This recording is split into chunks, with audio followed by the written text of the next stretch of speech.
నమస్తే అన్న. నమస్తే. ఏం చేస్తుంటారు? నేను యాంటికేపుని. ఇప్పుడు ఎలక్షన్ వస్తున్నాయి. ఎలక్షన్ ఎవరు వస్తారు? చంద్రబాబు, జగన్ గారా? జగన్ గారు. జగన్ గారు. ఆ. ఎందుకంటారు? నాకు పథకాలు కానీ, అమ్మ ఒడి కానీ, పిల్లలకు విద్యా దీవెని కానీ, వసతి దీవెని కానీ అంతా బాగా ఇస్తున్నారు. జగనే వస్తాడు. మరి మీకు ఏమైనా పథకాలు వస్తాయా? నాకు పింఛన్ వస్తూ ఉంది కదండి, దానివల్ల బాగా బతుకుతున్నానండి. ఒక అప్పు చేయకుండా దాంతో బాగా బతుకుంటున్నాను. జగన్ గారి ప్రభుత్వం మీకు ఎలా అనిపిస్తుంది? మంచిగా ఉంది. మంచిగా ఉంది. మరి టీడీపీ, జనసేన, బీజేపీ కలిసి వస్తున్నాయి కదా? ఏం కాదండి, ఎఫెక్ట్ ఏం పడుతుంటారు? ఏం ఎఫెక్ట్ పడదు. ఎందుకంటారు? జగన్ చేసే మంచి పనులు. ఎందుకు మీకు అంత నమ్మకం జగన్ గారు చేసే మంచి పనులు అంటే? అంటే ఆయన చేస్తా ఉండేది అభివృద్ధి పనులు కానీ అన్నిటి కానీ ఎంతో ఉంది. మరి చంద్రబాబు అధికారులు జగన్ కంటే ఇంకా అది పరిపాలన కానీ బాగా చేస్తారు. వేస్ట్ అండి. ఎందుకంటారు? అప్పుడు నేను పింఛన్ తీసుకునేప్పుడే ఓ 2 వారాలు 3 వారాలు తిరుగుతా ఉన్నా. ఇప్పుడు నెమ్మదిగా తెల్లారితే 5 గంటలకు తలుపు తట్టేస్తా ఉన్నారు. ఏం చేయండి. మరి సిరిమల గారు కాంగ్రెస్ లో చేరారు కదా, అది వేస్ట్ అండి. ఎందుకంటారు?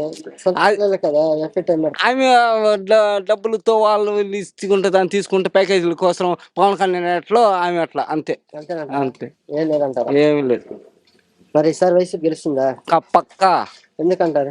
పక్కాగా 160 సీట్లు పక్కాగా గెలుస్తుందంటారా? పక్కాగా గెలుస్తుంది. మరి కంపల్సరిగా. మీరు ఏం చేస్తుంటారు? నేను వ్యవసాయం చేస్తున్నాను. ఇప్పుడు ఎలక్షన్ వస్తున్నాయి. ఎలక్షన్ ఎవరు వస్తారు? చంద్రబాబు గారా, జగన్ గారా? జగన్ గారే. ఎందుకంటారు? అదే ఇప్పుడు చెప్పినట్టుగా కొన్ని పథకాలు అంటే ఇంతవరకు ఏ ప్రభుత్వం కానీ ఆ విధంగా చేయలేదు. చంద్రబాబు నాయుడు గత కొన్ని సంవత్సరాలుగా ముఖ్యమంత్రిగా ఉన్నా ఏ పథకాలు అయితే ఇవ్వలేదు. కానీ కాకపోతే వాడు వచ్చిందంటే డెవలప్మెంట్ అన్నాడు. కానీ హైదరాబాద్ డెవలప్మెంట్, ఈ డెవలప్మెంట్ నేనే చేసినాను కదా అని చెప్పుకుంటున్నాను. కానీ తప్ప పల్లెల్లోకి వచ్చి మహిళలకు కానీ పెన్షన్లకు కానీ ఎవ్వరికి కానీ అందలేదు. అదే ఈ జగన్మోహన్ రెడ్డి వచ్చిన తర్వాత పెన్షన్లు కానీ నేరుగా తెల్లవారితే 5 గంటలకంతా వచ్చి పెన్షన్లు ఇస్తున్నారు. భీము కానీ, వృధా పింఛన్ కానీ, మహిళలకు 18,000 కానీ, అమ్మఒడి కానీ అనేక పథకాలు ఇస్తున్నారు. కానీ గత కొన్ని సంవత్సరాలుగా అతను పరిపాలించినా కూడా ఇక్కడైతే ఏ ప్రభుత్వం ఇంతవరకు ఏం అందలేదు. అందువల్ల జగన్మోహన్ రెడ్డి మళ్ళీ రావాలని కూడా ప్రతి ఒక్కరు ఆశిస్తున్నారు ఇక్కడ వరకు. మరి టీడీపీ, జనసేన, బీజేపీ కలిసి వస్తున్నాయి కదా, ఎఫెక్ట్ పడుతుందంటారా? అది ఎఫెక్ట్ ఏమి ఉండదు. బీజేపీ వచ్చి మత పార్టీ, హిందువులే ఉండాలా, మిగతా హిందూ క్రిస్టియన్స్ ముస్లిమ్స్ ఉండకూడదు అనేసి వాళ్ళ మతత్వం పార్టీ. అది జనసేన అతను ఫస్ట్ రాజకీయంగా అతను నేర్చుకుని వచ్చి కావాలంటే మాట్లాడమని చెప్పులు చూపించడం. ఒక సీఎం కదండి, ఒక సీఎం అంత హేళనగా మాట్లాడకూడదు.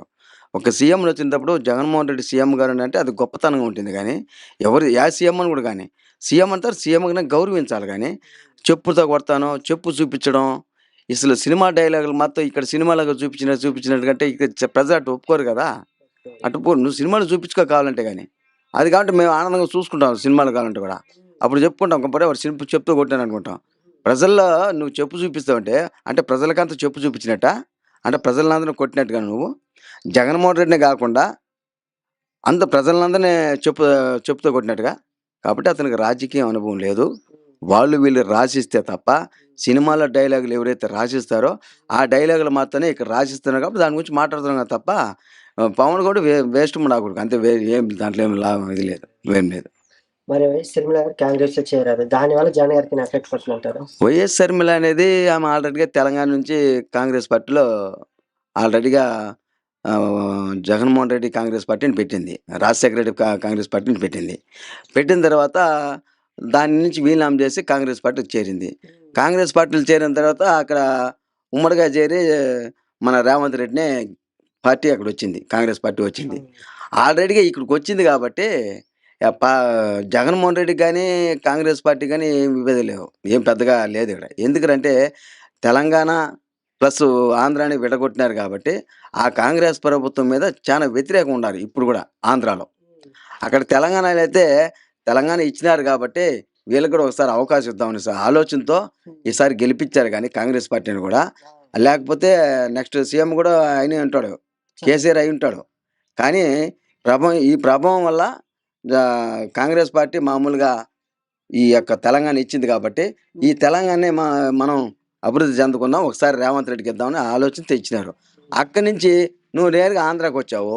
ఆంధ్రా నుంచి నువ్వు అన్నం మీద నువ్వు అటు చేసినాడు ఇటు చేసినాడు నువ్వే పాదయాత్ర చేసి నువ్వే ఇది చేసుకునేసి ఈరోజు అన్నం మీద వ్యతిరేకంగా మీ కుటుంబ సమస్యలు ఉంటే మీ కుటుంబంలో మాట్లాడుకోండి, అంతే రాజకీయంగా ఉంటే రాజకీయంగా మాట్లాడుకోండి. నువ్వు పార్టీ పెట్టినావా, పార్టీగానే పెట్టుకొని నువ్వు డెవలప్మెంట్ అయ్యే మార్పు చూడు. కాంగ్రెస్ పార్టీలో చేరాను, ఈ విధంగా డెవలప్మెంట్ చేయాలనుకుంటాను, ఆ ప్రభుత్వం ఈ ప్రభుత్వం ఏది చేయదు, ఇది కాంగ్రెస్ ప్రభుత్వం ఖచ్చితంగా బాగా చేస్తుంది అని చెప్పుకోవాలంటే. అంతేగాని ఇంకొకరిని వ్యతిరేకంగా మాట్లాడడం అది పద్ధతి కాదు. జగన్మోహన్ రెడ్డికి ఎలాంటి ప్లస్ పాయింట్ కాదు, ఏం ఇబ్బంది లేదు. ఆ పార్టీగానే ప్రచారం చేసుకోవాలి తప్ప ఏం ఇబ్బంది లేదు. జగన్ పక్క 100% ఒక 117 లేదా 113 సీట్లు ఈ అవలీలుగా రావచ్చు ఖచ్చితంగా. ఏం చేస్తుంటారు? మేము కల్టివేషన్. ఇప్పుడు ఎలక్షన్ వస్తున్నాయి కదా, ఎలక్షన్ లో చంద్రబాబు వస్తే బాగుందా, జగన్ గారు వస్తే బాగుంది? జగన్ గారు వస్తే బాగుంటుంది. ఎందుకంటారు? మాకు అన్ని మేలు జరుగుతుంది. ఏమేమి మేలు జరిగిందంటారు మీకు? నాకు వచ్చి 56 సంవత్సరాలు అవుతుంది. ఇంతవరకు గవర్నమెంట్ సొత్తు తినిందే లేదు. ఈ 4 సంవత్సరాల తరపున మాకు వచ్చినవి అన్ని వస్తూనే ఉన్నాయి. ఇంతవరకు ఏం రూపాయి కూడా రావట్లేదు. మరి ఇప్పుడు టీడీపీ, జనసేన, బీజేపీ కలిసి వస్తున్నాయి కదా, దాని వల్ల జగన్ గారికి ఎఫెక్ట్ పడుతుంది అంటారా? ఏం ఎఫెక్ట్ పడదు. ఎందుకు పడుతుంది? పార్టీలు కలిసి వస్తున్నాయి, అది మామూలే కదా. ఇంత ముందు కూడా ముగ్గురు చేరినారు కదా, దానివల్ల జగన్ ఏం కాదు. మరి చంద్రబాబు అధికారంలోకి వస్తే జగన్ కంటే ఇంకా అభివృద్ధి కానీ పరిపాలన బాగా చేస్తారు. ఇంత ముందు కానీ చేసి కానీ ఉండుంటే ఇప్పుడు కూడా మాకు కూడా నమ్మకం ఉంటుంది. నమ్మకం పోయింది కదా. 2014 అలా చేసి ఉంటే మాకు ఇప్పుడు కూడా నమ్మకం అనేది ఉంటుంది. మరి పవన్ కళ్యాణ్ జగన్ గారిని పాతాలను తొక్కేస్తా అంటున్నారు, మీరేమంటారు? అవన్నీ ఈ పక్క లేదు. ఆ జనసేన అనేది మాత్రం ఈ సైడ్ అనేది లేదు.